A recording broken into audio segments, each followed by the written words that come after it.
Bonjour, bonsoir, chers amis téléspectateurs. Voilà, je suis heureuse de vous retrouver pour le mois de mars. Vous savez que notre émission est mensuelle. Et quand vous la revoyez sur Zouk TV, c'est parce elle repasse. Voilà. Donc, j'ai vu que vous avez beaucoup réagi à l'émission précédente et que j'avais intitulée Relations raciales. En fait, il s'agissait d'expliquer les composantes ethniques, groupales qui cohabitent à la Martinique, pour expliquer pourquoi il y avait des groupes fondateurs dont on ne parlait pas, dont l'un d'entre eux dont on ne parlait pas, et que c'est ce qui avait motivé donc la présentation que je vous ai faite. Et puis j'avais invité donc deux personnes qui sont des spécialistes de leur domaine, qui vous en parlaient donc des traits culturels ou aussi sur le plan juridique de la façon dont nos personnalités sont formées ou déformées ou déshumanisées. Donc voilà. Et aujourd'hui, on va continuer un petit peu à travailler sur le sujet parce qu'il y a eu beaucoup de réactions, comme je vous l'ai dit, et puis des choses aussi qui nous ont un peu surprises. Donc il faut qu'on comprenne quand nos téléspectateurs, ou certains d'entre eux, regardent ce que nous disons, peut-être qu'il manque une case dans la façon que nous avons de présenter les choses, mais c'est pas une guerre qu'on fait aux gens. On ne vient pas ici pour dire que voilà, on va décerner des titres de martinicanité à ceci et pas à cela. C'est pas dans ça qu'on est.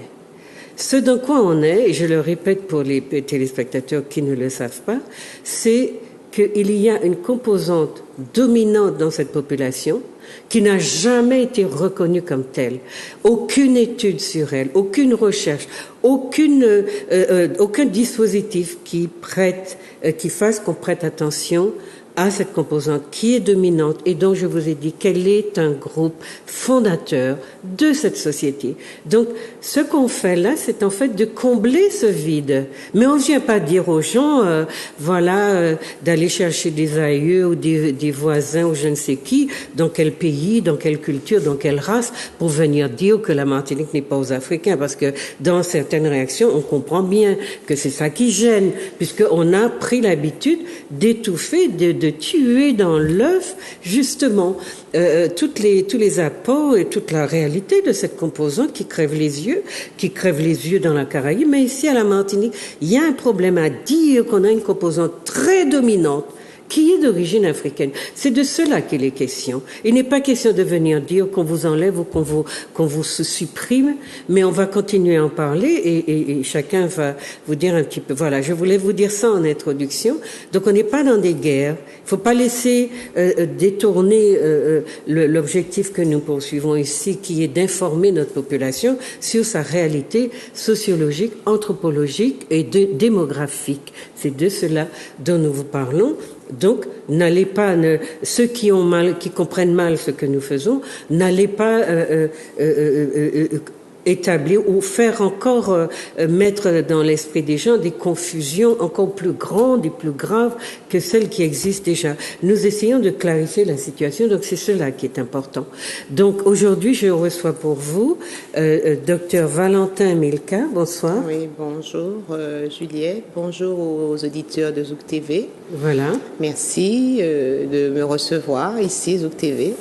Et pour puis parler de cette identité, effectivement. Voilà, on va continuer à parler du conte, de ses caractéristiques culturelles, puisque vous avez été attaqué par quelqu'un parce que vous avez utilisé le terme Djelli pour parler du conteur qui est un peu le griot.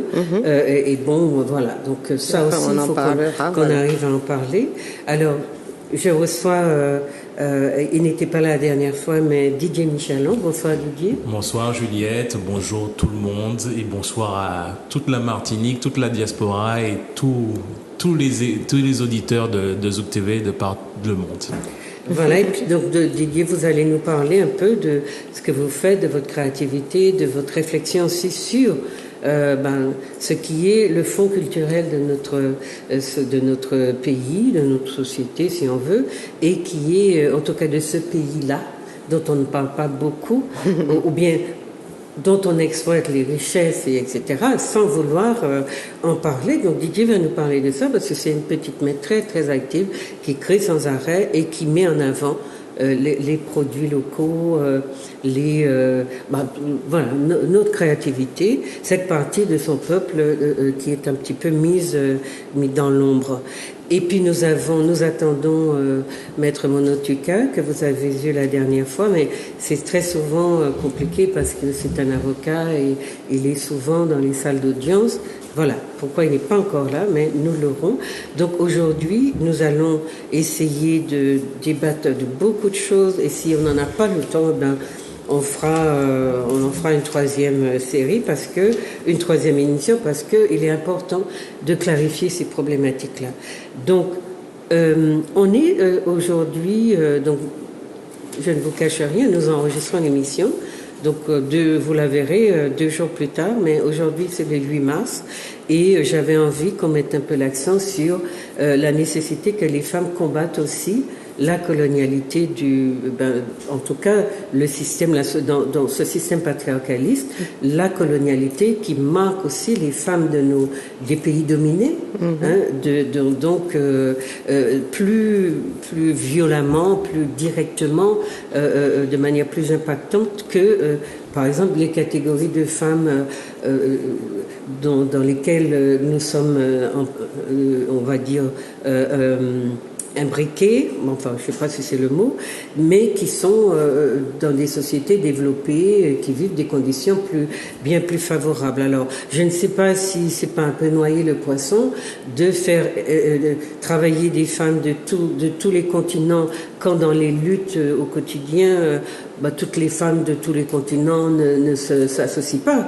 Les Absolument. femmes souvent des pays sous-développés ou défavorisés, dominés, doivent se débrouiller seules. Alors je pense qu'il est intéressant de mettre l'accent sur la colonialité, la patriarcalité, la colonialité du pouvoir qui touche les femmes dominées autrement. Qu'est-ce que vous en pensez? Eh bien oui, effectivement, on parle souvent beaucoup de la femme comme si effectivement le problème des femmes était un problème général sur tous les continents.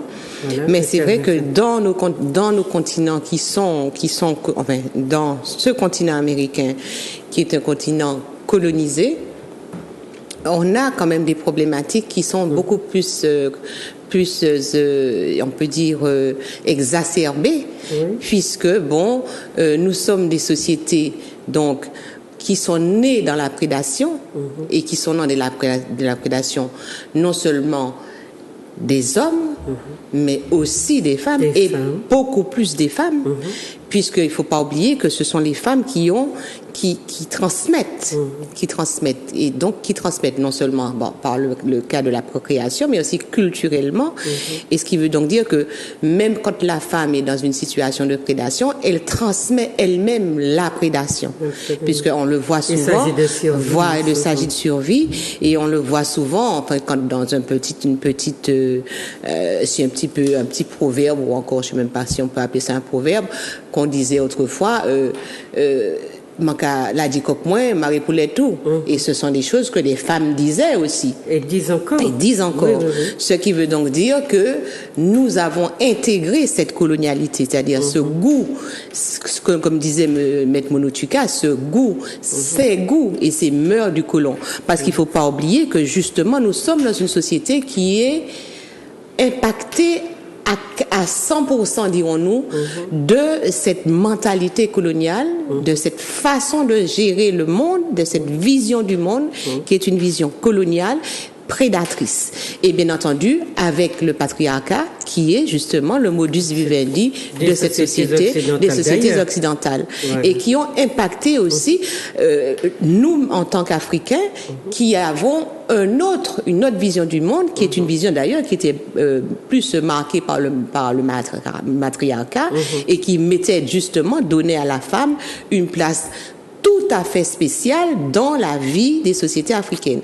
Ce qui veut donc dire que ce que nous subissons en Martinique, et nous le voyons à tous les niveaux, dans toutes les couches sociales, comment on est impacté par cette colonialité, on voit bien que nous sommes en dehors de notre contexte si on peut dire, de notre contexte, de notre vision du monde, de notre vision et de notre appréhension de la femme qui a complètement changé par rapport à la présence coloniale et la société coloniale dans laquelle nous vivons.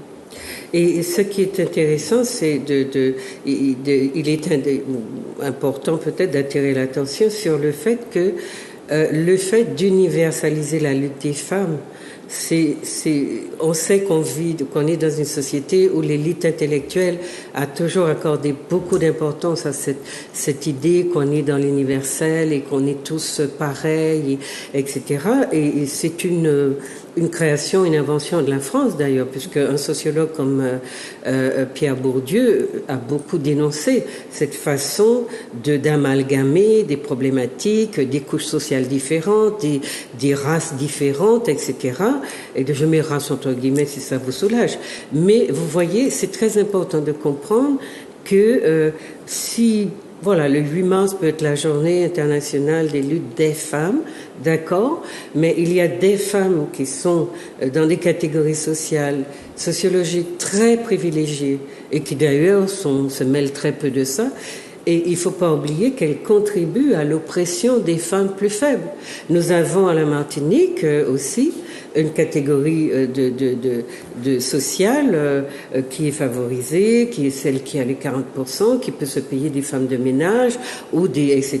Et on est dans cette catégorie, dans cette configuration où les femmes ne sont pas moins exploiteuses que les hommes, puisqu'on est dans un système qui est basé sur l'exploitation de l'homme par l'homme, mais aussi de la femme par la femme, ou donc de l'homme par la femme par l'homme, tout ce que vous voulez. Mais ça, ce sont des configurations que nous demandons à nos grands féministes de faire intervenir dans leur problématique pour que nous soyons dans une lecture mais vraiment rigoureuse de ce qui se fait sur le plan social et sociétal. C'est pour cela que je critiquais tout à l'heure ceux qui ne comprennent pas le sens, l'objectif que nous poursuivons en venant parler d'Afrique ici. Nous ne sommes pas, comme je vous l'ai dit, dans une volonté d'exploser les autres, de les exclure. Nous sommes dans une volonté de rigueur et de reprise en main véritablement d'une lecture qui reflète la réalité de notre enfant. Moi, j'appelle ça comment on va dire. Je disais pas société parce que je vous ai dit que voilà, on n'est pas vraiment dans une société qu'on aurait fondée, mais formation sociale. Voilà ce qui, à mon avis, nous traduit ce que nous sommes un petit peu. Est-ce que vous voulez dire quelque chose là-dessus, Didier? Oui, absolument. Alors moi, je vais vous dire par ironie, mais il n'y a pas plus féministe que moi. Alors je vais expliquer.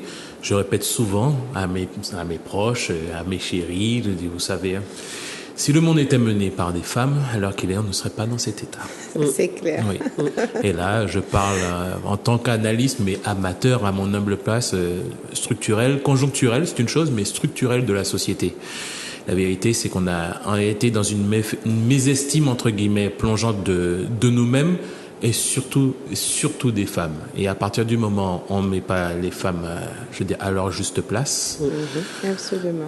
Tout est compliqué dans la vie dans laquelle on mène. Parce que la réalité, c'est que même moi, en tant que technicien passionné du genre, passionné de notre africanité, de notre indianité, de ce que nous sommes, tout ce que je fais en tant que militant, aussi discrète soit l'action, est sanctionnée par un regard de femme, qu'elle ait 40 ans, qu'elle ait 13 ans ou qu'elle ait 3 ans.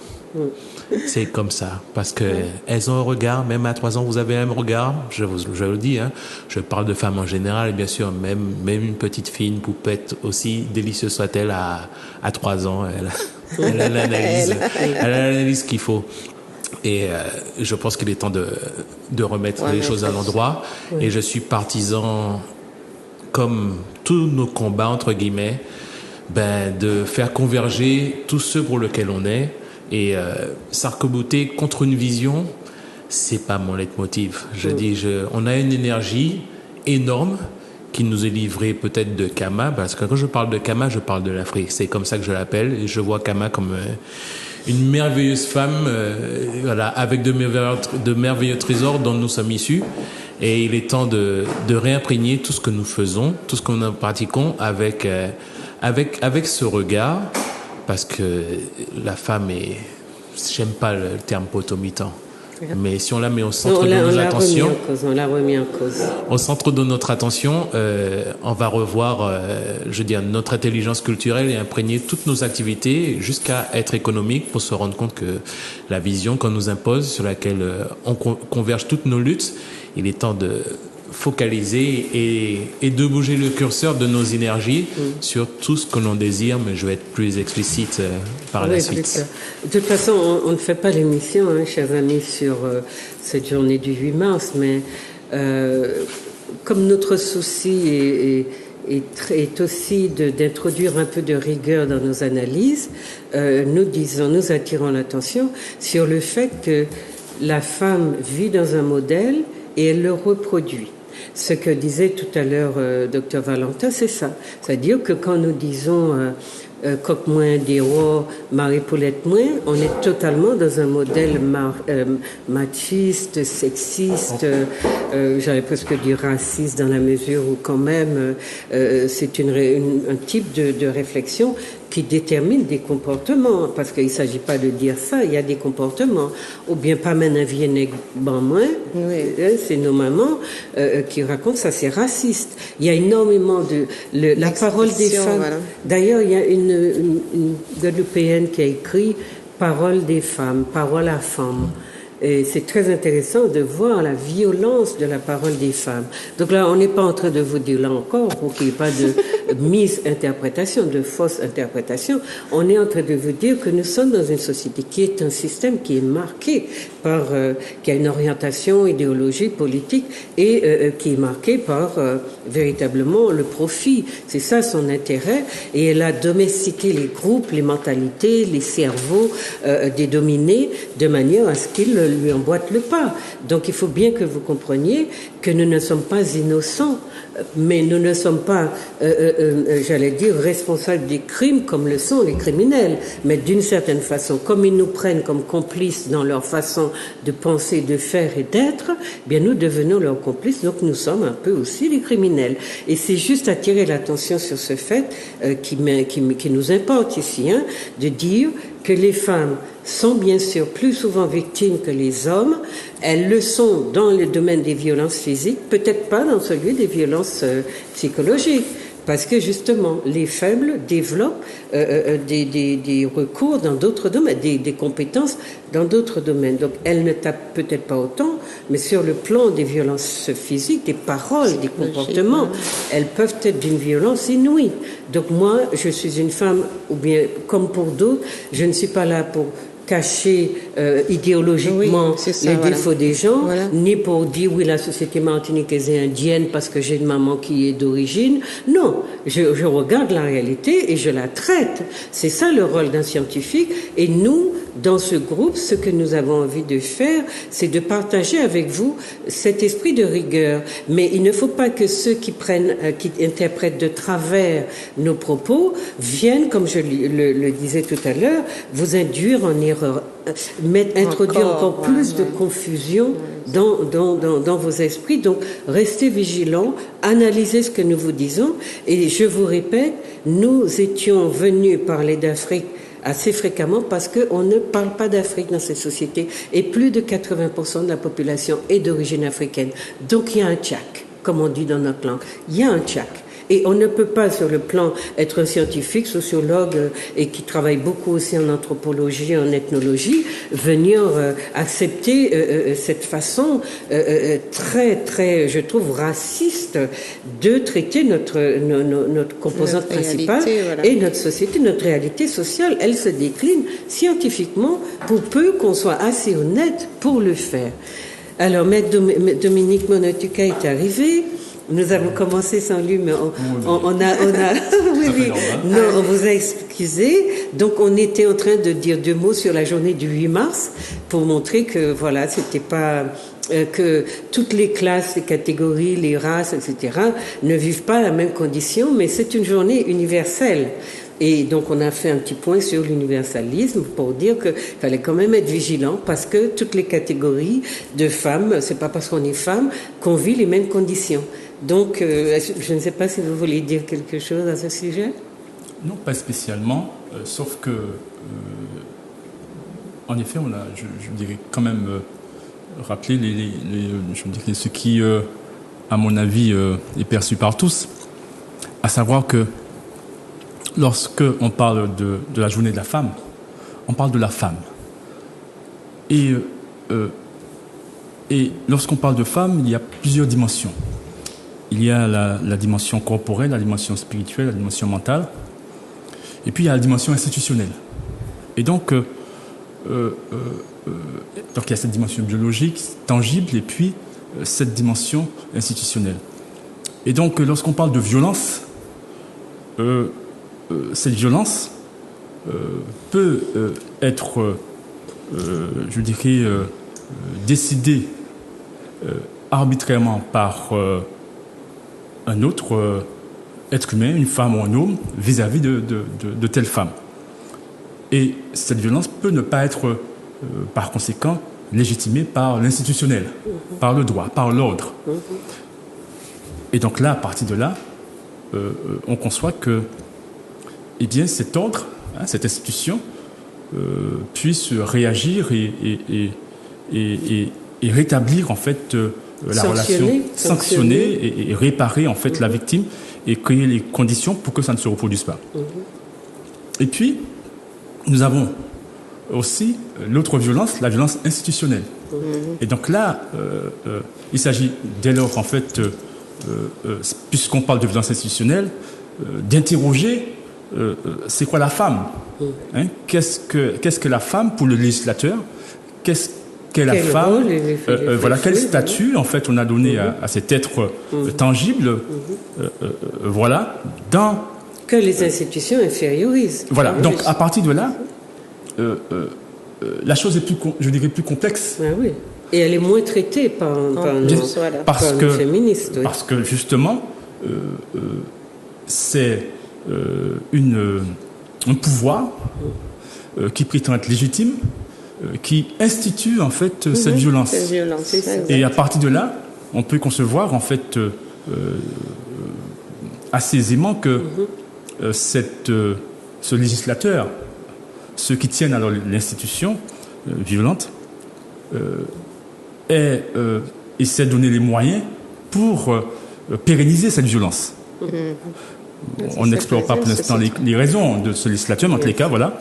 Et à partir de là, il faut explorer, je dirais, la traduction concrète de cette violence à travers les administrations de cette institution, conformément à la volonté en fait de ce législateur.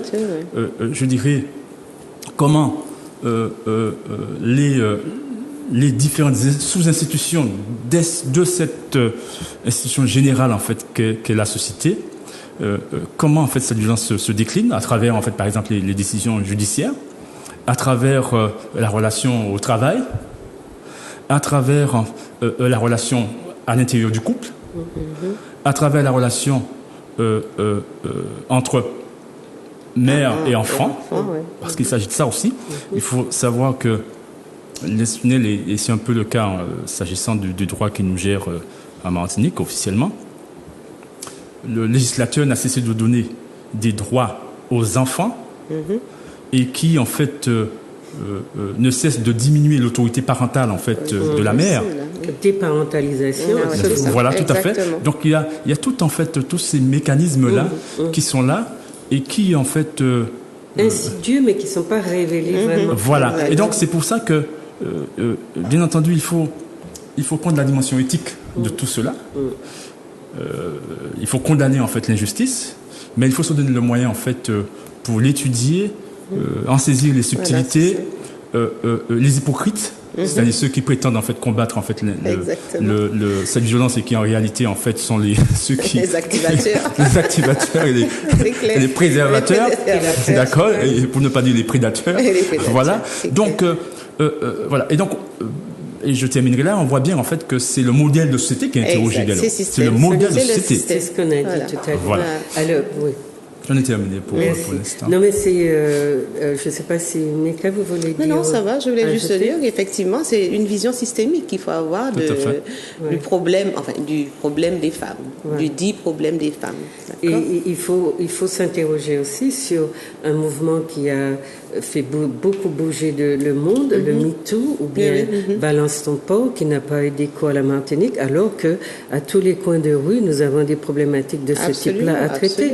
Donc ça c'est une autre forme de domination dont on ne parle pas, parce que le silence en lui-même, le silence à lui tout seul, trahit le fait qu'il se passe dans cette société, qu'il y a des rapports de pouvoir et de domination qui ne sont pas encore véritablement rationalisés, dont les gens ne parlent pas parce que le monde du travail est très imbriqué, très étroit, et que les uns dépendent des autres pour leur survie. Et tant qu'on n'aura pas vraiment analysé comment les uns tiennent les autres, on ne comprendra pas pourquoi MeToo n'a pas pris racine, n'a pas donné, libéré davantage la parole. Donc il y a énormément de choses dans ce monde de la femme, et autour de, par exemple, ça aurait été intéressant qu'on compare pourquoi il n'y a pas eu de MeToo à la Martinique, alors qu'aux États-Unis, en France même, on en a entendu un petit peu parler, quoique la société française est un petit peu, nous sommes un peu à son image.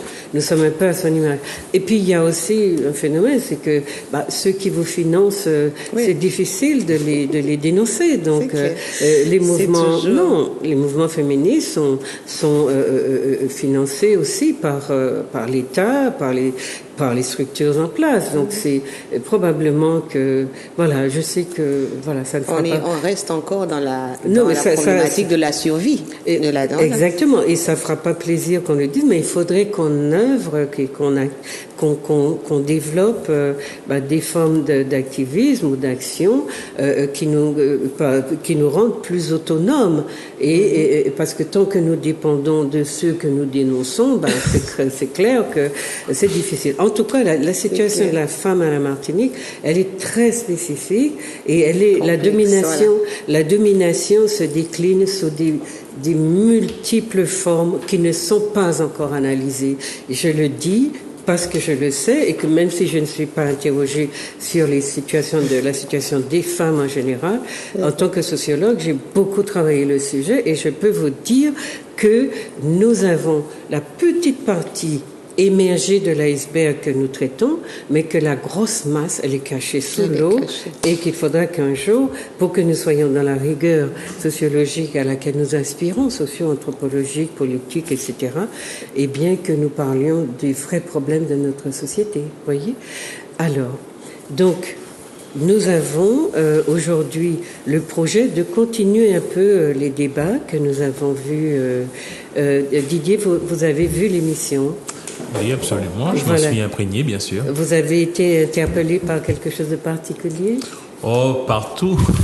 Mais j'ai mon mot à dire, et j'attends entre guillemets mon intervention pour être dans le dur.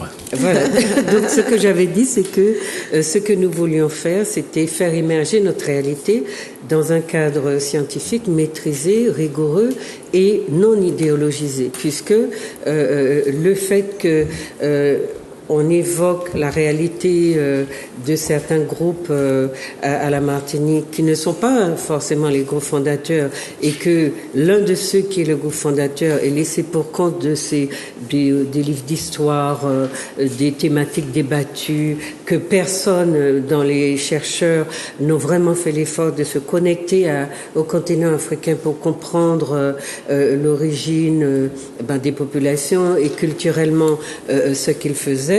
Il y a un problème, et nous essayons, nous, d'apporter des éléments de connaissance, parce que, faute de connaissance, les nôtres s'identifient par défaut. C'est-à-dire, vous avez des gens qui ont des types physiques africains et qui vous disent qu'ils sont amérindiens, ou qui sont blancs, parce que le grand-papa était blanc. Enfin, on est quand même dans des logiques très illogiques et qui nous font un peu honte, parce que pour que nous en soyons à ce stade d'immaturité et de honte d'affirmation de ce qu'on est, ce que la nature montre de nous, affirme voilà, de nous, c'est que nous avons un grave problème. Et ce problème est entretenu par nos démagogues qui demandent aux gens de se définir ou qui leur disent qu'ils sont ceci, qu'ils sont amérindiens, qu'ils sont cela et qui trichent tout le temps. Non, un peuple qui se respecte doit avoir une histoire respectable. Et ça signifie que, puisque on est en train de zanzoler, de jouer, alors je vois par exemple, il y a un truc qui est passé ou qui passera, que les remèdes rasiers sont un héritage Kalinago.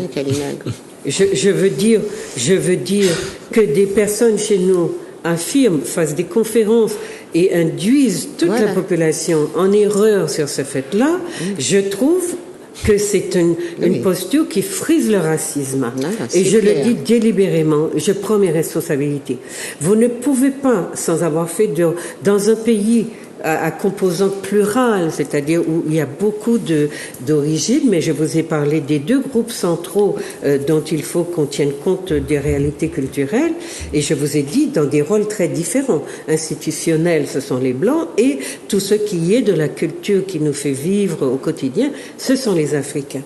Et bien qu'on dise aujourd'hui, sans avoir jeté un seul regard sur l'Afrique, sans avoir essayé de comprendre que les remèdes rasiers dont on parle, l'Afrique les pratique depuis des multimillénaires, qu'on n'a pas fait d'études comparatives, qu'on n'a pas confronté ces savoirs à ceux des autres groupes, eh bien, pour moi, on est dans quelque chose d'absolument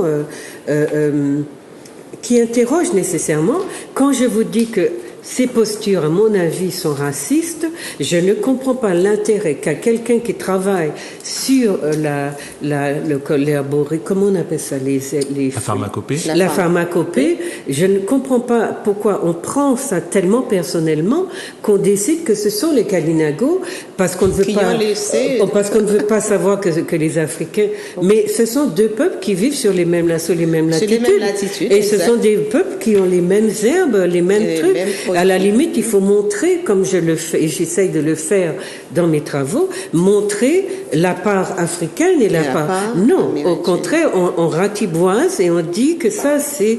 Donc, il y a quelque chose qui crée un grand malaise pour les gens qui sont dans la recherche et qui comprennent que c'est sur la base et le principe de recherche comparative qu'on peut déduire dans un milieu plural, multiracial, multiethnique, multiculturel, qu'on décide de qui sont les apports. Sauf si on peut déterminer d'un seul trait, d'un seul coup d'œil, que ça c'est un apport qui est de toute évidence, comme si on dirait, le couscous c'est arabe.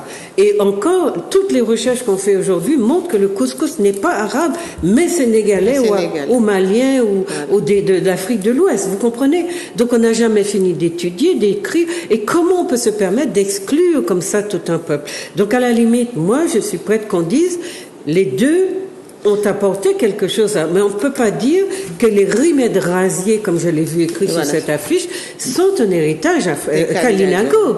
Et je veux qu'on m'explique quel genre de contact les Africains qui sont arrivés ici ont eu avec les Kalinago et qui parlent de ce transfert de culture, parce que vous savez bien qu'en socio-anthropologie, nous tenons compte de la façon dont les contacts se sont établis entre les peuples. Et pas seulement la façon, mais le temps que les peuples s'observent, se copient les uns les autres et se transmettent ou bien apprennent des autres. On parlait tout à l'heure du matoutou, je vais vous en parler. On se demandait depuis quand on a commencé à mettre du curry dans le matoutou, au point que des gens aujourd'hui croient que le matoutou est un plat indien. Non, le matoutou c'est un plat africain. Et j'ai montré donc dans un petit ouvrage que j'aimerais que vous regardiez avec vos enfants pour la période des Pâques. Ça, c'est un petit ouvrage anthropologique. Johan, chasseur de crabes, dans toutes les librairies, vous irez les demander. Johan, chasseur de crabes, vous explique que le matoutou n'est pas le mot qui convient à ce plat, mais que c'est un mot fongbe qui a été interprété par nos sachants, et qui l'ont appelé matoutou. Mais en fongbe, dans une langue africaine du Bénin, d'où vient une grande partie de notre population, le mot approprié, c'est atoutou. ou bien ATT, ça dépend de la façon dont on ouvrait la voyelle, ou c'est un degré d'aperture, d'ouverture ou de fermeture de la voyelle, et c'est le E ou le U ou le OU qui a été donc transformé. On l'a appris quand on a fait un peu de linguistique en langue, on l'a appris. Donc on sait aujourd'hui Atutu est devenu Matoto. Mais Matoto, puisqu'on dit que tout nous vient des Caraïbes, Matoto chez les Caraïbes, c'est un petit tabouret. Donc ça ne peut pas nous parler du plat, du repas traditionnel que nous consommons à Pâques et à Pentecôte. Donc si on veut être logique, malgré toutes les haines ou les refus de l'Afrique qu'on peut avoir, Atutu, Mamaïla, Atutu. C'est ça qu'a créé Matoto. Et c'est ça les Guadeloupéens qui a créé Matete. Et c'était ATT en Fongbé. Donc voilà, dans ce petit ouvrage, je l'explique. Atutu, c'est le plat que vous mangerez bientôt à Pâques et à Pentecôte.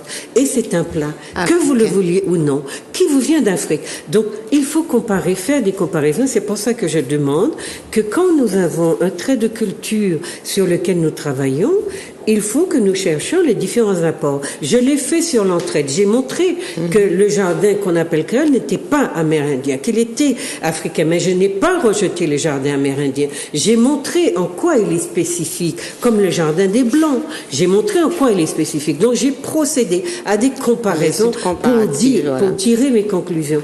Comme j'ai travaillé sur le trempage, sur nos habitudes alimentaires, je travaille en regardant les différents apports et en déduisant. C'est comme ça qu'un chercheur, qu'on procède dans la recherche.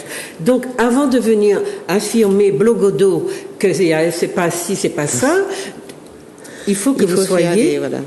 Non, il faut qu'on ait la modestie de reconnaître. En plus, dans un pays dit multi-machin, culturel peut-être, je ne sais pas, hein, parce que la culture qui s'impose à nous, elle est blip, c'est franco-français, et son modus, c'est aliénation, assimilation à 100 à l'heure, donc on est dans ça. Mais oui, c'est ça justement. Enfin, si on revient au conte, effectivement, on se rend bien compte que nous avons nos héritages sont africains. Oui. Et la question que je voulais vous poser, c'était ça. Est-ce que, parce qu'on voit quand il y a un apport de peuples étrangers dans une culture, absolument. Est-ce qu'on trouve des traits de culture Kalinago dans les contes? Pas du tout. Eh bien voilà. Pas du tout. Les contes sont essentiels. Enfin, les traits de culture que l'on retrouve dans les contes sont les deux groupes dominants, c'est-à-dire les Africains et les Européens. Et dans des rôles très différents. Exactement. De victimes et de bourreaux. Exactement. Par exemple, si on prend un conte, par exemple, où on parle du roi. On a l'image du roi, on fait des princesses, etc.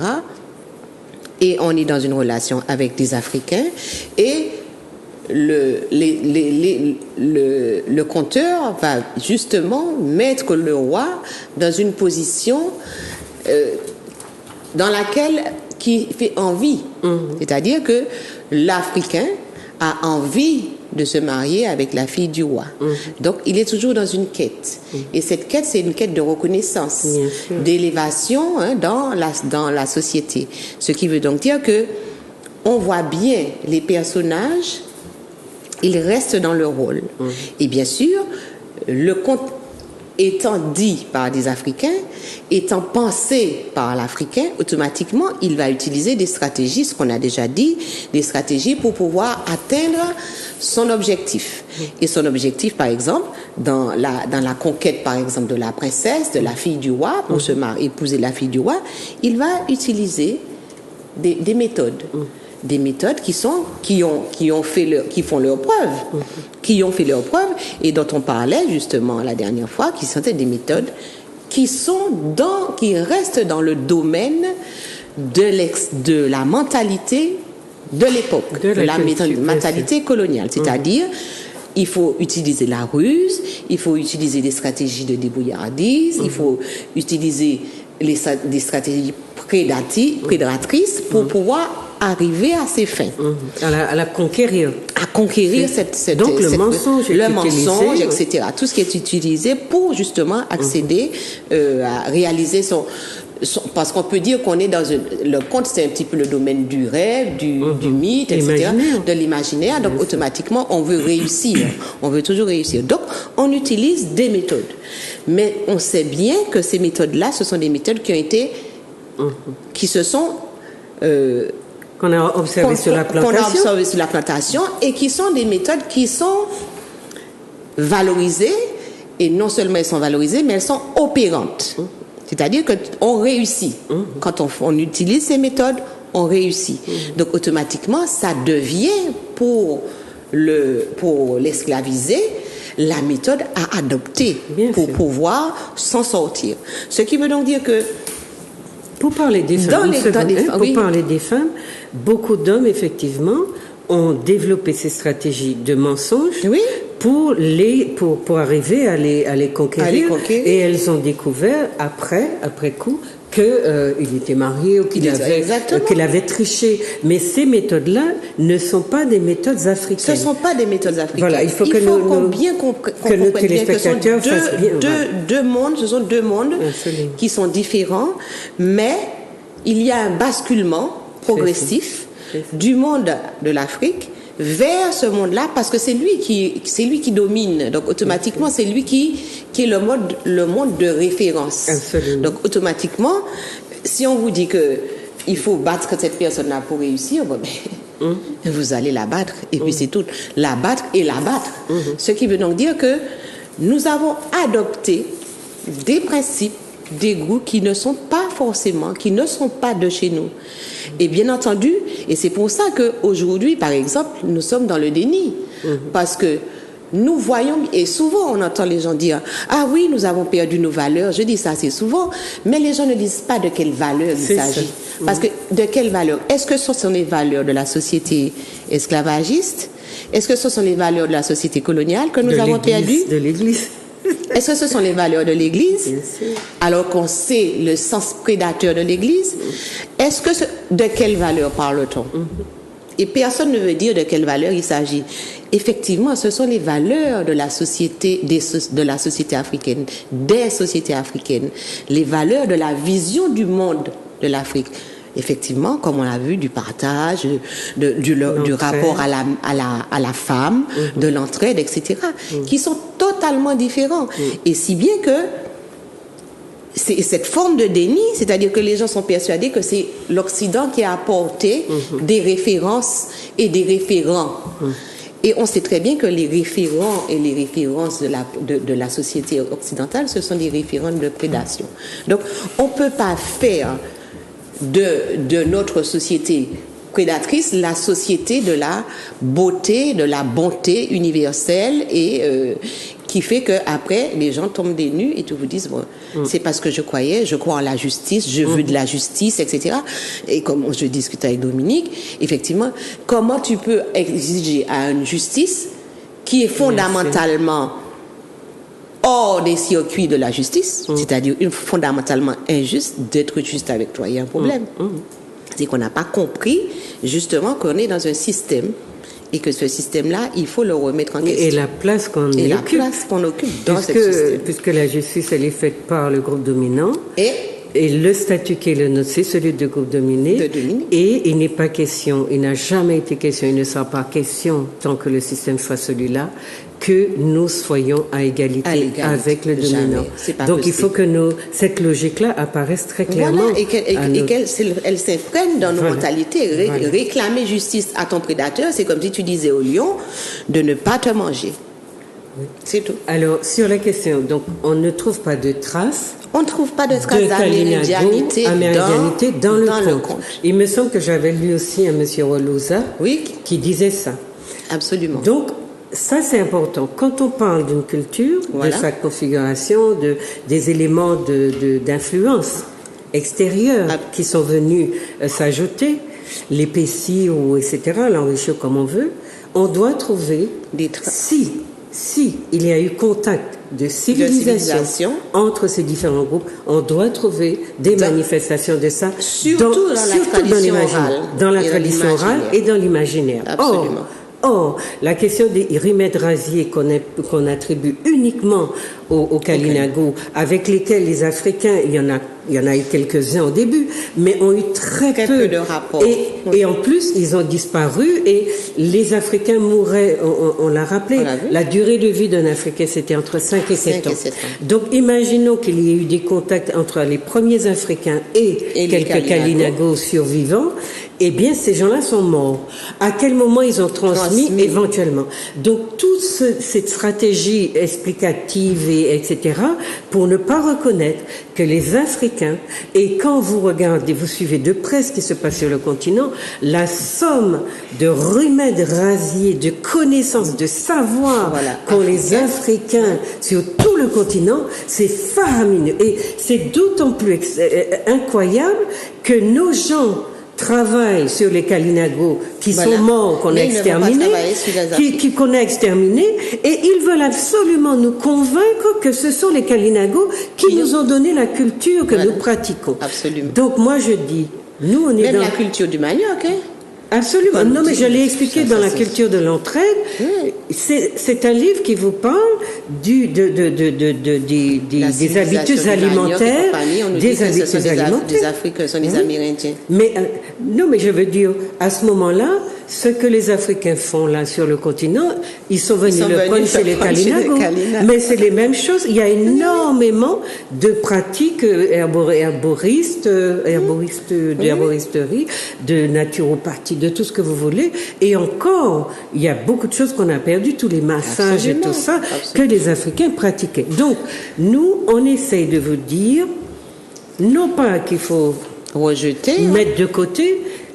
J'ai toujours dit que les Amérindiens ont sans doute beaucoup servi aux Blancs, qui n'étaient pas d'un pays tropical, qui ne connaissaient pas les aliments, qui ne connaissaient pas les méthodes d'adaptation en milieu tropical.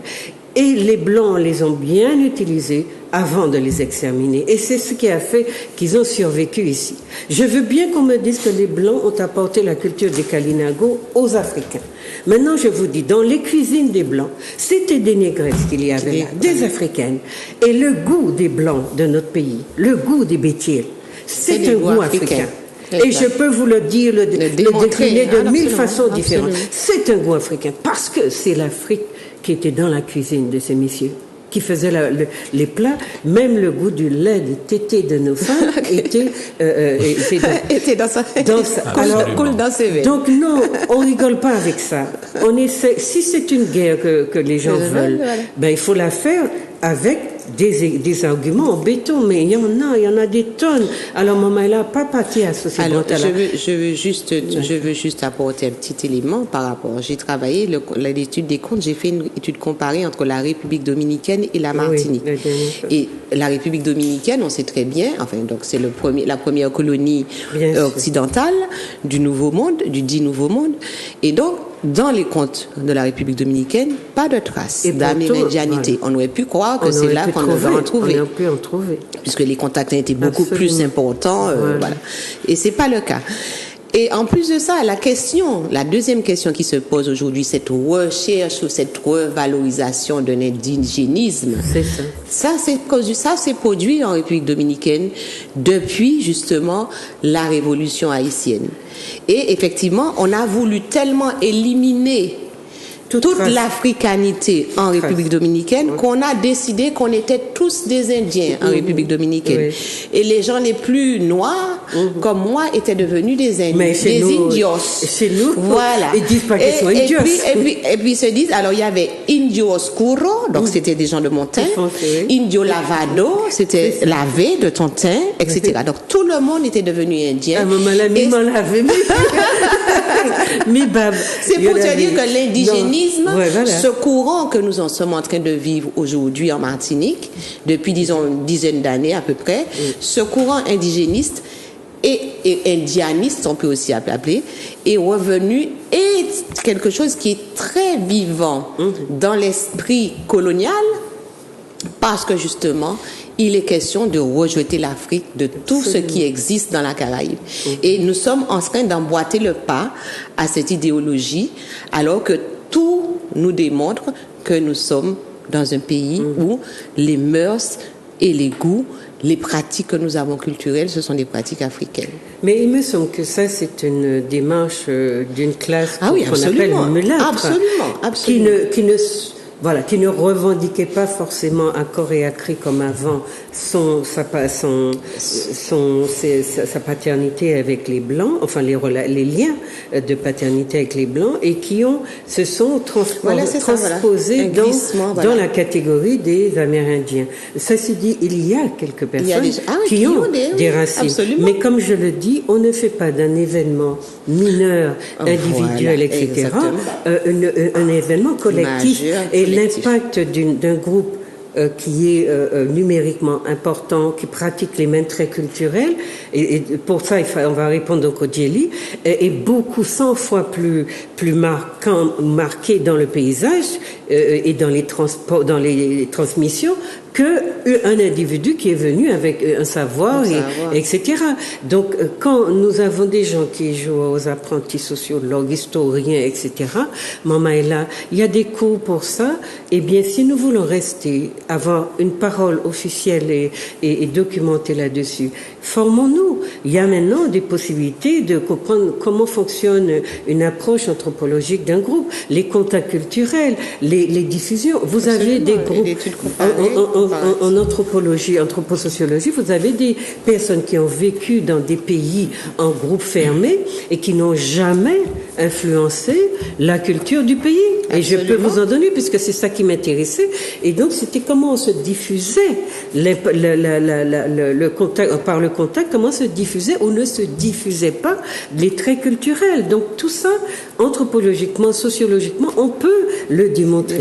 Alors, dans les critiques qui vous ont été faites, il y avait cette histoire qu'il fallait un Djeli. Mais est-ce que c'est pas un mot parmi d'autres? Oui, c'est un mot parmi d'autres. C'est comme si, c'est le Djeli, celui-là l'appelle le griot, l'autre l'appelle, ici on l'appelle le majolais. Ouais. Donc, dans chaque petite Afrique, on décline le personnage avec un nom particulier. Mais le personnage lui-même, le conteur, alors appelez-le le Djeli, le griot, le majolais en Martinique, eh bien, il a la même fonction. Il a le même rôle social et bien entendu, quand on parle de tradition orale, moi je n'aime pas utiliser ce mot-là, je plutôt une tradition de communication. Parce que nous sommes dans des pays en Afrique, dans un continent où on est en permanence dans la communication. Et dans la communication, on est aussi dans la communion. Parce que dans le mot communication, il y a aussi communion. Ça veut dire qu'il y a communauté et automatiquement les gens font groupe. Et les gens font corps les uns avec les autres.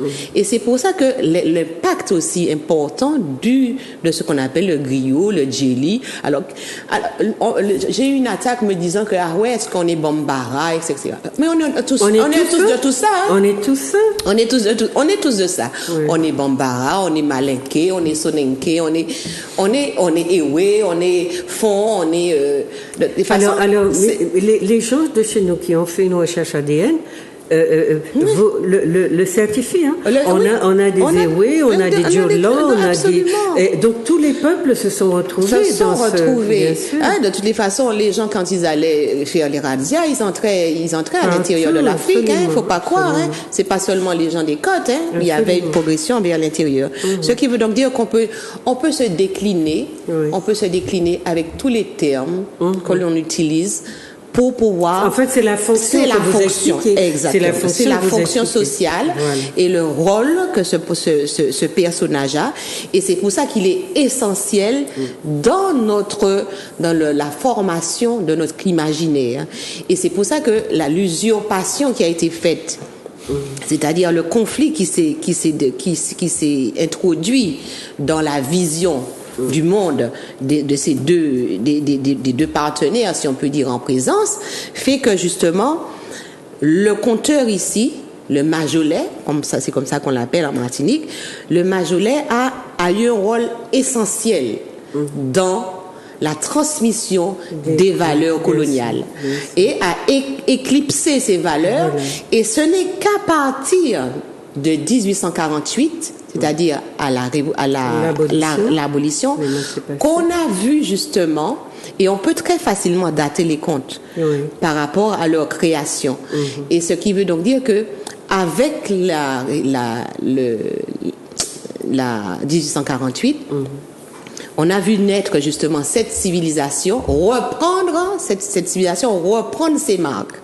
La civilisation africaine, reprendre ses marques et réintroduire, et en plus avec l'apport des Congos qui sont arrivés, réintroduire justement toutes les valeurs africaines qui étaient restées en dormance, si on peut dire, et en souffrance dans le cadre de la plantation esclavagiste.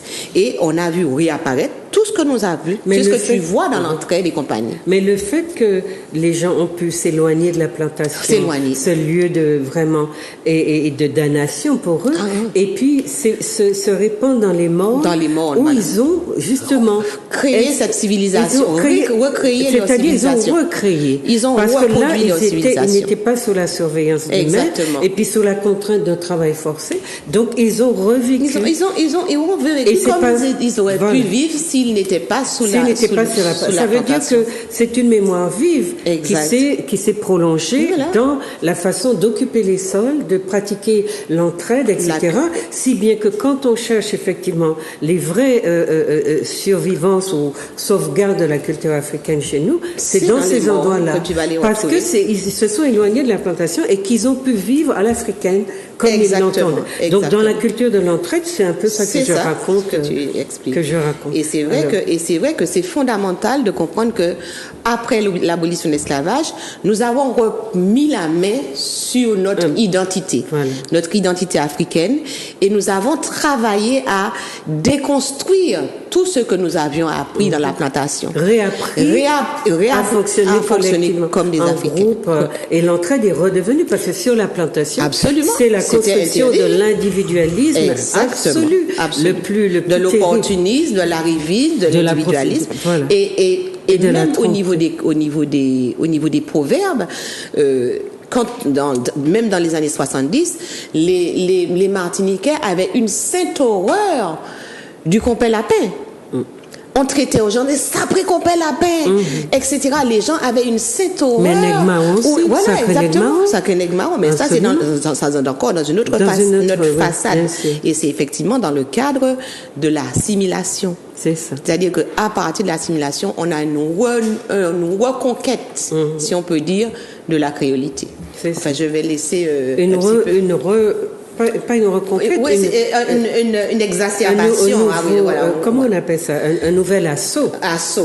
Qui a pris d'autres formes. Exactement. Alors, voilà, chers amis, vous aurez à voir ce travail de thèse qui sera publié, et donc vous aurez des éléments concrets pour parler aussi de cette histoire-là, parce que le conte, c'est l'imaginaire d'un peuple, et il dit beaucoup de ce que nous sommes ou comment nous sommes devenus, etc.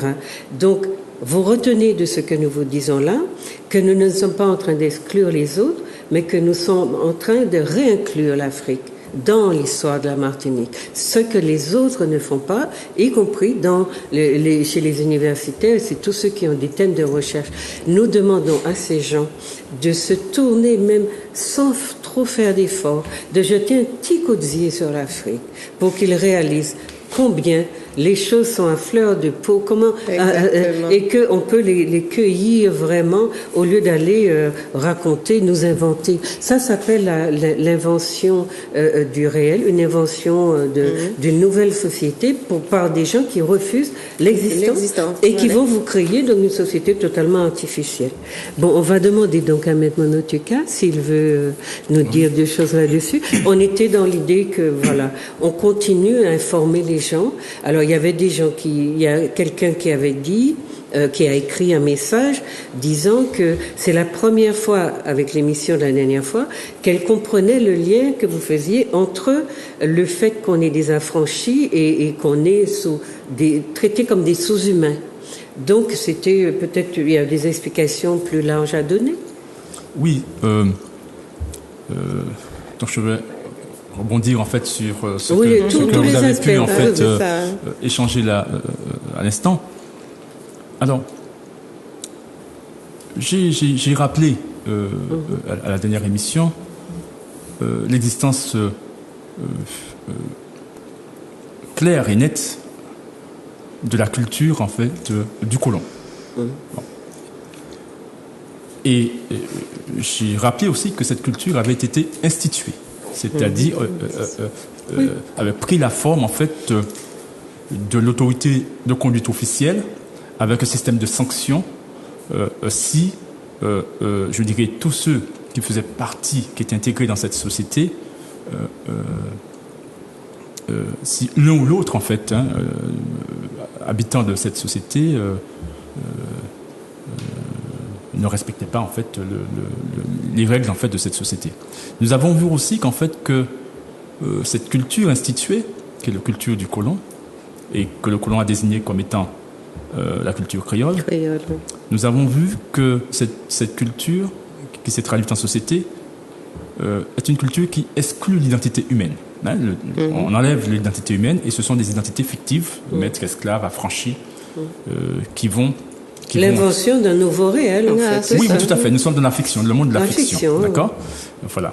Et c'est ce qui va être institué, donc qui va obliger, par la violence et la manipulation, tous ceux qui sont intégrés dans cette société, qui va les obliger, en fait, à se socialiser selon et dans le respect de ces règles. Bon. Ça, c'est une chose. Et nous avons vu aussi que c'est précisément cette culture du colon qui va être combattue par les Africains et leurs descendants de génération en génération, parce que cette culture est une culture en fait qui refuse en fait de reconnaître en fait l'identité humaine, qui est une culture en fait qui à tout prix veille en fait et souhaite maintenir un ordre fondé sous la hiérarchisation des êtres, donc par conséquent l'exclusion de l'identité humaine. Et nous avons vu aussi que là, en face, il y a justement ces hommes et ces femmes arrachés de leur matrice où ils étaient institués comme étant des êtres humains, qui se retrouvent en fait devoir, je le disais, à se socialiser dans cet ordre en fait qui les a en fait érigés en identité fictive et qui vont se confronter et refuser cet ordre. Et nous avons vu que ces gens, que ces hommes et ces femmes arrachés d'Afrique et leurs descendants vont défendre une autre culture. Hein, c'est la culture en fait qui reconnaît en fait la qualité d'être humain des êtres humains, d'accord ? Et ils se sont battus de manière systématique. Les archives le démontrent de manière très claire. Et ce que ces hommes et ces femmes ont toujours voulu et ont pu obtenir, c'est la condamnation de cette culture dite créole, cette culture du colon, comme étant une culture en fait constituant un crime contre l'humanité. Et c'est ce que, par exemple, en France, en 2001, qui a été reconnu. Et donc c'est ça la culture créole. Et maintenant en face, nous avons cette autre culture, je disais, la culture des afro-descendants. Cette culture, elle est là. Elle n'est pas perdue. Pas perdue. D'accord ? Alors, lorsque on parle de la culture martiniquaise, hein, voilà, personne en fait ne conçoit que la Martinique, que les Martiniquais n'ont pas une culture propre. On en parle tout le temps. Bon, très bien. Donc, Cultino. Voilà. Donc, la chose est là. Hein, la chose peut être appréhendée comme un objet de Oui, mais connaissance. à distance. Voilà, etc. Et cette culture martiniquaise, elle est, il faut qu'on soit clair là-dessus aussi, c'est une implication, elle est irréductible à la culture créole, c'est-à-dire à la culture en fait du colon.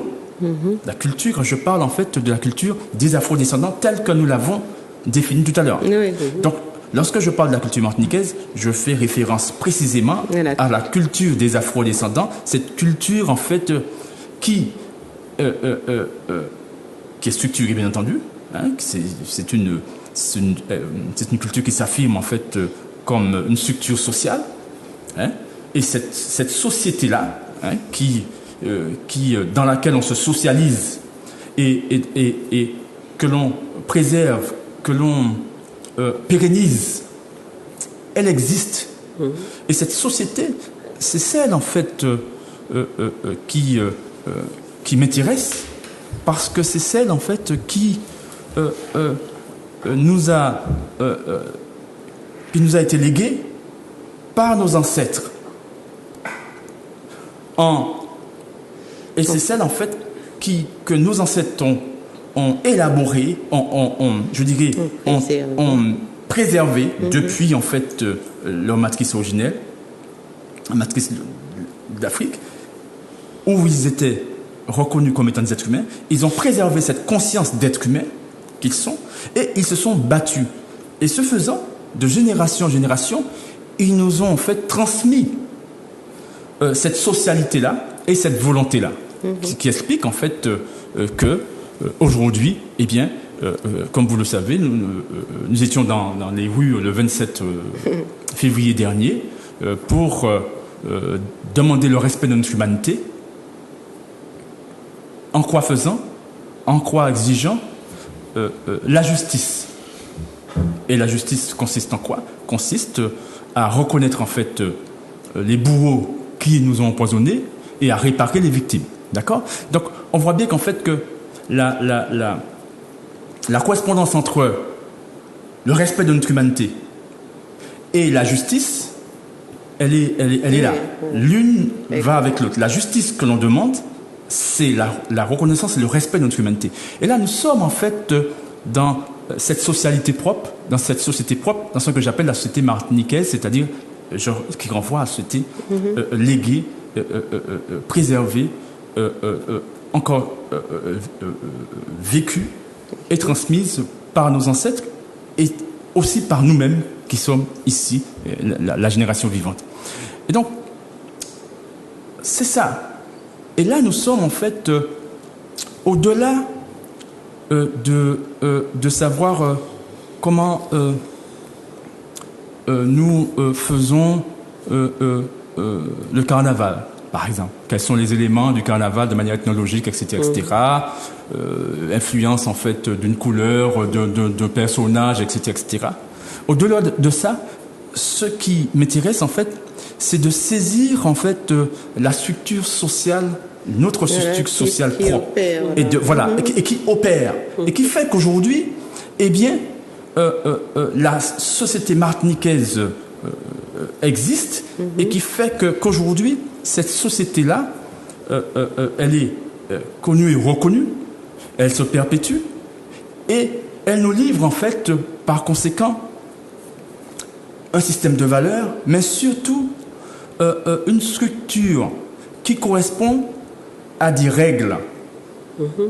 La société martiniquaise a ses règles propres, d'accord? Et puis il y a la société française qui a ses propres règles. Donc, permettez-moi de dire, ça c'est très important puisque c'est la première fois qu'on voit que notre peuple, enfin pas la première fois, mais là on l'a vu dans une période difficile, que les gens ont pris le contre-pied des injonctions officielles et ils sont sortis faire le carnaval. Et on a vraiment le sentiment que c'est une chose qui est tellement ancrée en eux qu'il y a eu à un moment donné une lutte entre deux visions du monde, deux institutions, et que la culture martiniquaise, celle dans laquelle s'est réfugié le plus de nos traits africains, elle a décidé que non, elle ne se soumettait pas. Alors il y a des gens qui ont parlé de masques et maladies, mais sociologiquement, c'est très important. Voilà.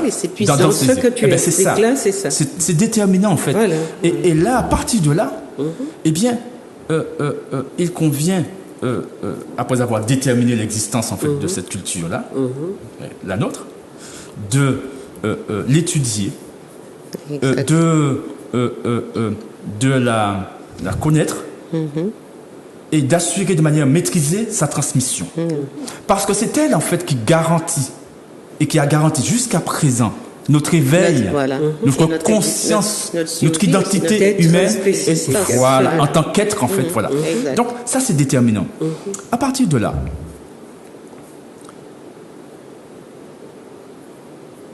je pose cette question.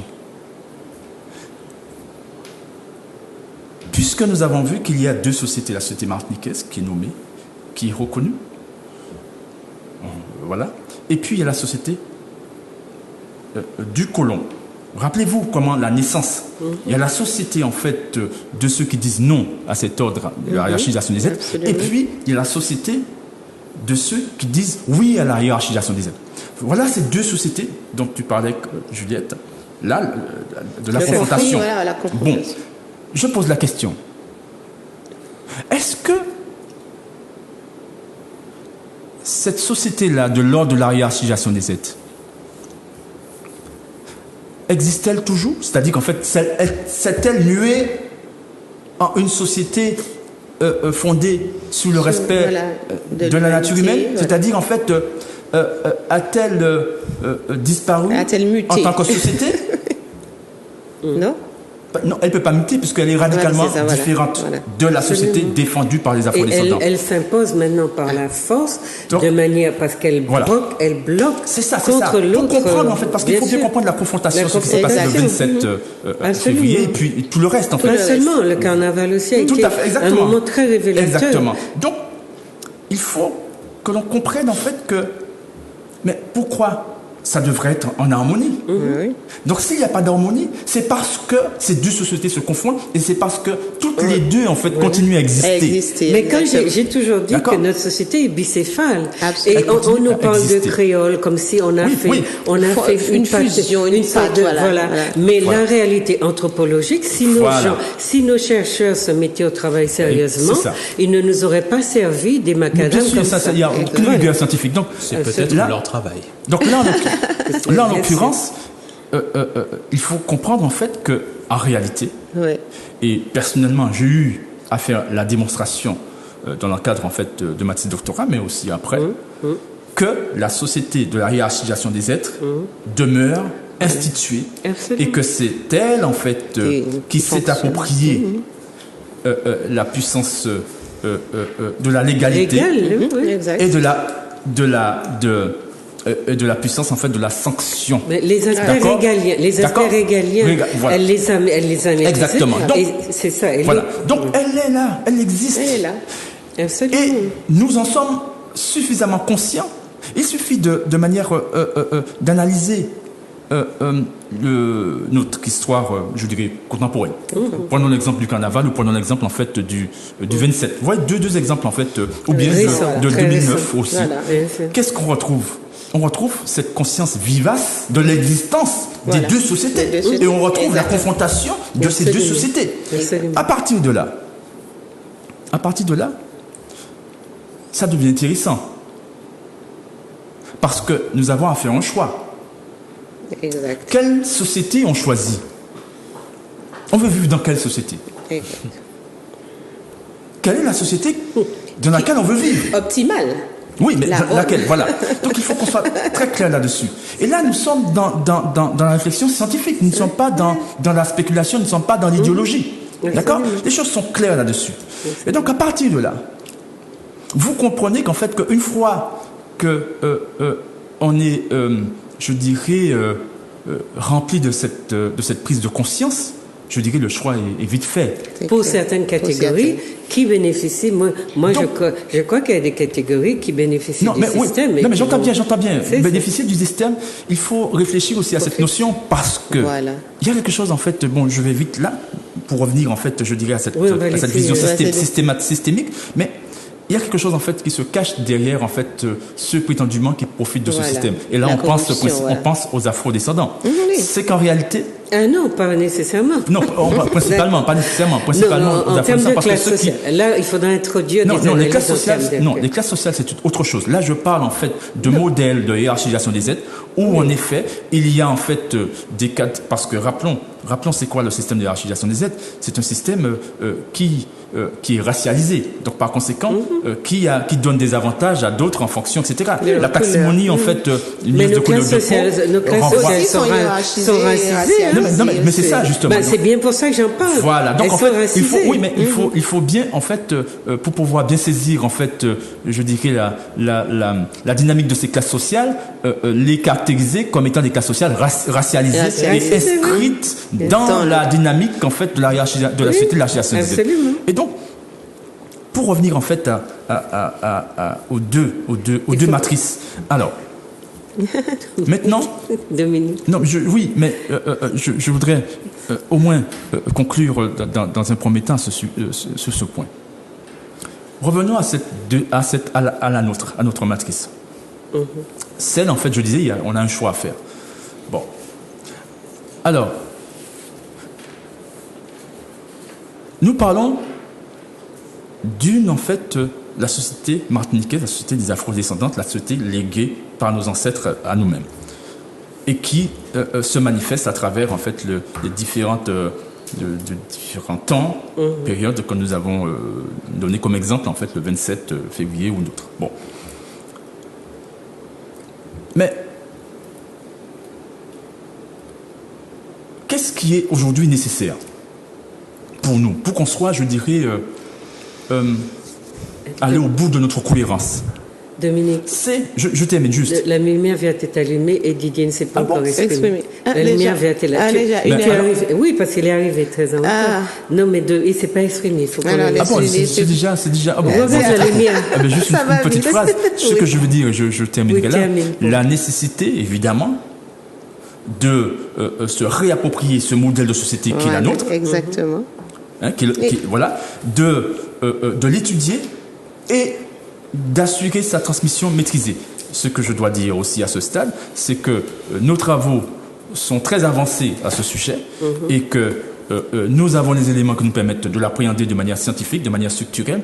Nous avons les éléments qui nous permettent de garantir, en fait, sa transmission, et nous avons aussi les éléments pour je dirais, créer une adhésion consciente, collective, ce qui, évidemment, est absolument nécessaire. Ok. Didier, allez-y alors. Dites-nous un peu. J'ai combien de temps, Juliette? Pas beaucoup. Après la lumière verte. Bon. 10 minutes, un quart d'heure. Alors, j'aurai une approche dans la continuation de ce que vous avez évoqué, mais dans une rupture.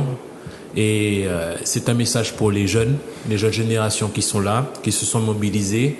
Et pour le 27 et pour le carnaval, il faut bien comprendre que tout ce qu'on vous évoque, s'agissant d'origine, Kalinago, quoi que ce soit, la procession la plus populaire auquel vous avez participé est ancrée en vous, c'est-à-dire que c'est une procession on ne peut plus africaine, le carnaval. Maintenant, il faut bien comprendre que ce qui s'est passé le 27, ça s'est passé exactement comme prévu. Pourquoi? Parce que ça a été couvert, entre guillemets, par des gens qui ont des intérêts totalement, diamétralement opposés aux vôtres. J'entends, je dénonce aucun syndicat, aucun politique ou aucune obédience de quelque nature, mais la réalité c'est ça. Moi, si je suis ici, c'est pour vous dire que je ne suis pas venu théoriser nos approches. La réalité, et j'abonde dans le sens de mes prédécesseurs, c'est qu'il y a deux civilisations.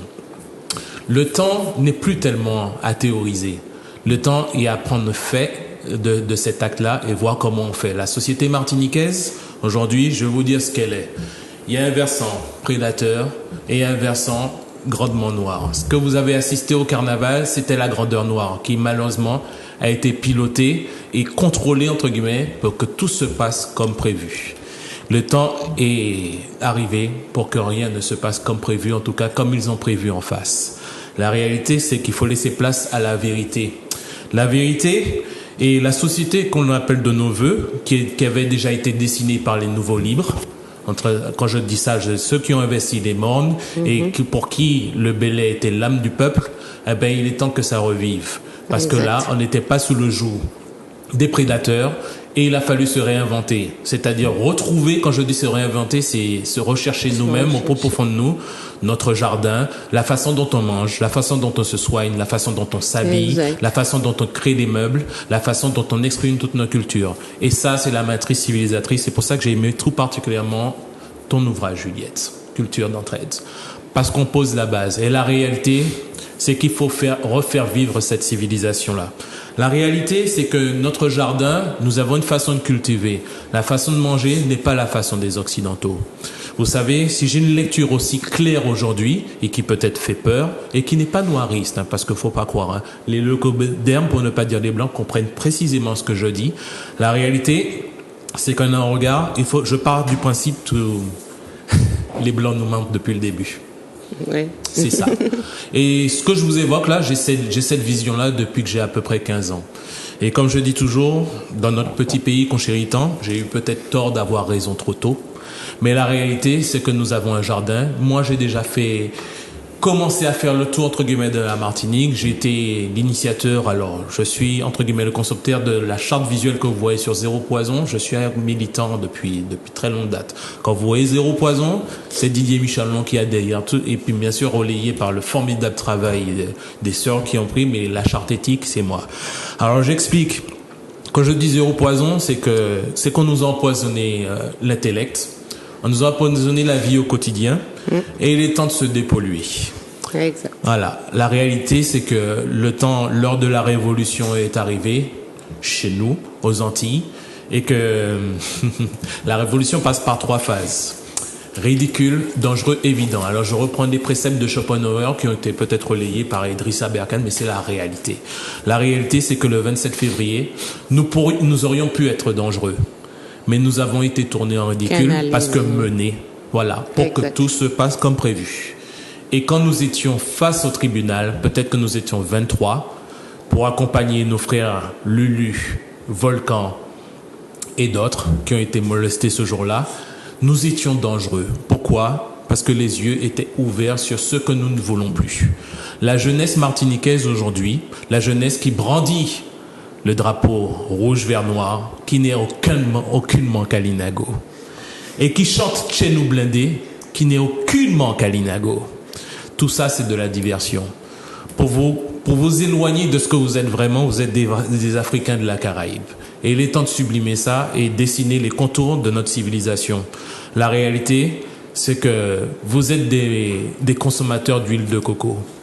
Elle n'est pas dans nos lip services. La réalité, c'est que demain, vous serez des adeptes de beurre de mango. Ce n'est pas dans les lip services. La réalité, c'est que vous aurez envie et que vos enfants aussi utilisent du vinaigre de fruits à pain, du ketchup de publicitaire. Alors quelques-uns croient que je raconte ça comme ça, mais vous savez, j'ai eu la chance de grandir à la campagne avec mes cousins. Mais Didier, c'est ce que vous faites dans votre épicerie.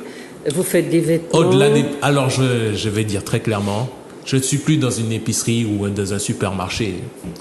J'ai démissionné il y a de cela quelques mois parce qu'il était hors de question pour moi, en cohésion, que mes revenus principaux soient alimentés par des ventes de quelques boissons gazeuses, douteuses, qui auraient plutôt leur place dans un rayon de produits d'entretien. Vous savez très bien de quelle boisson je parle. Dites à nos téléspectateurs la réalité, c'est qu'il est temps de prendre position.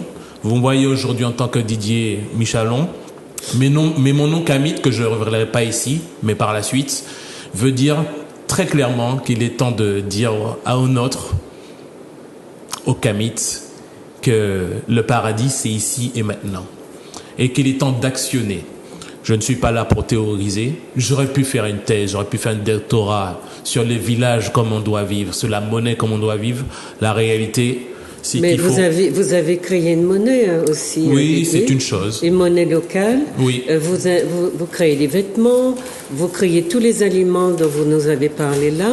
Mais j'ai vite compris, Juliette, que je peux faire la meilleure des monnaies. Oui. Mais très simplement, mais il faut fédérer le réseau de conscience. C'est pour ça que je suis un travailleur de l'image, parce qu'on nous a dominés culturellement et on continue encore. Mais en face de vous, ne perdez pas ça de vue, gardez le cap. On nous ment, mais c'est tellement bien présenté. Mais on nous ment. Et vous êtes dans un réseau, Didier ?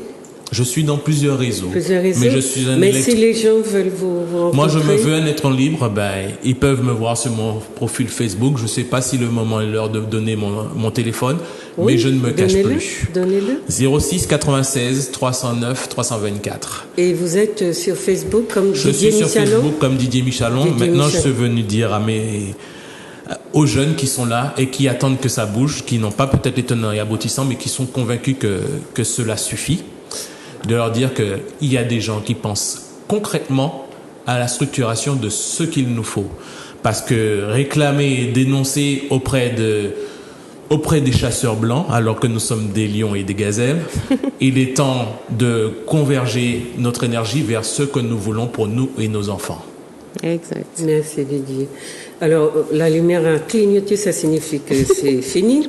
Milka, vous avez le mot de Oui, petit mot en fait, j'abonde totalement dans le sens de Didier, parce qu'effectivement, il faut commencer par passer à des choses concrètes. Et je crois que nous sommes, pour passer à des choses concrètes, il faut aussi que les gens comprennent. Voilà, c'est ça. Parce qu'il faut, on peut pas. Et puis, il faut proposer des choses. Il faut proposer. Parce que l'argent Comme local... disait Marcus Garvey, organize. Il faut structurer. Oui. Et moi, j'ai fait suffisamment le tour de Martinique pour vous dire que je peux raconter une autre histoire que le chasseur. Voilà. Je suis d'accord avec toi. Donc c'est bien. Comme on est dans une démarche anthropologique, eh bien il faut, Dominique, on a clignoté, donc ça veut dire qu'il faut qu'on arrête, mais elle va nous tirer les oreilles. Dominique, dites un petit mot. Le petit mot, en fait, c'est que... Alors, je pense en fait que il faut qu'on fasse attention lorsqu'on parle de la pratique. Bien sûr. Parce qu'en fait, j'ai compulsé les archives. Nous n'avons jamais été en dehors de la pratique. D'accord? Donc il faut qu'on soit clair là-dessus.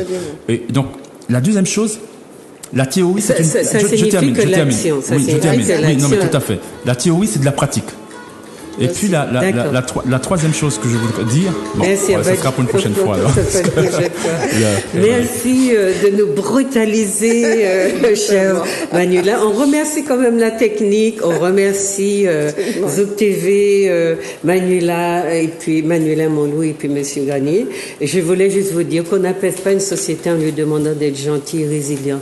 Il faut la connaître rigoureusement et il ne faut pas cacher l'histoire à ceux qui l'habitent et qui se sentent violentés par le fait que vous les faites disparaître sous des façons de fonctionner qui sont malhonnêtes au fond. Donc prenez cela en attendant. On continuera à vous parler de notre histoire, la vraie, et pour inclure tout le monde, sans rien, mais nous n'acceptons pas cette exclusion violente. Voilà, merci d'avoir été là et bonne soirée. Merci à vous tous les trois. Merci. Et puis prochainement, on recommencera si vous le demandez. Au revoir, à bientôt. Au revoir.